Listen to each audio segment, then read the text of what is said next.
Grateful si Bunso sa mga titas na totoong nagmahal sa kanya. Magandang araw po sa inyong lahat mga ka-viewers, shout out sa lahat ng Medeth communities worldwide. At sa lahat ng solid Medeth, silent independent supporters. Binabati ko po kayong lahat, paki-like and share naman po guys ang video natin. Nagpasalamat naman si Bunso sa mga titas, na hindi siya iniwan lalong-lalo na yung mga titas na nung andan pa siya sa kay Kuya Rab niya. Napakwento naman si Bunso sa unang community niya, na Team Dadeth Solid Supporters yun daw ang unang community nila ni Sir Dan. At nagka-emergency daw nagkasakit daw ang papa niya kaya nagpadala daw direct si Tita Beth at Tita Ana ng pera kay Sir Dan na nakatopless pa nga daw nung binigay ang pera. Dun daw nagkaroon daw ng selosan hindi daw niya alam. May rules daw yung Team Dadeth na kailangan na pag-isahin lang ang tulong o bigay para sa kanila ni Sir Dan. Pero kasi alam daw ni Tita Ana na emergency yun. Na kailangan ni Bunso ng tulong, pero hindi daw talaga si Bunso humingi nun. Alam daw po talaga nila na hindi daw ugali ni Bunso iyon ang humingi ng humingi. Kaya nagpadala daw po sa kanila at nalaman daw ng admin nila iyon at inalis na lang sila sa GC. Nang walang dahilan at paliwanag, hanggang sa nag-build na lang sila ng Team Dadeth International Solid Family. At humingi naman si Bunso ng pasensya sa grupo dahil syempre grateful naman din si Bunso sa lahat ng tulong nila.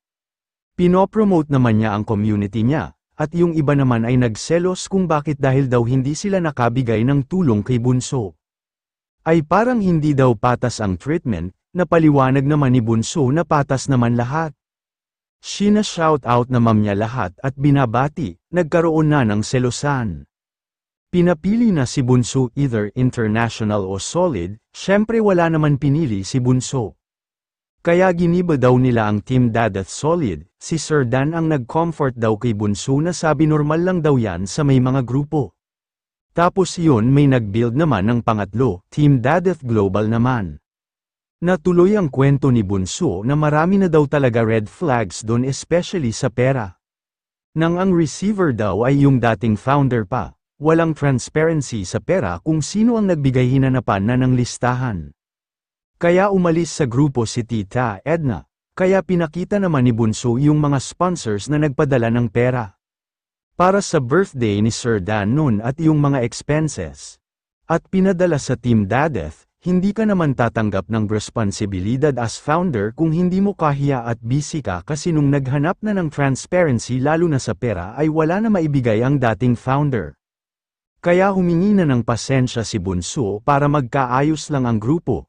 Kahit daw hayaan na lang ang transparency sa pera, marami naman nagtatampo nun na sponsors na nagpadala para kay Sir Dan, dahil nga yung mga nagpadala ng maliit lang na pera ay hindi na na-acknowledge, yun lang major sponsors. Hanggang dito po muli mga ka-viewers, happy and healthy community is our priority.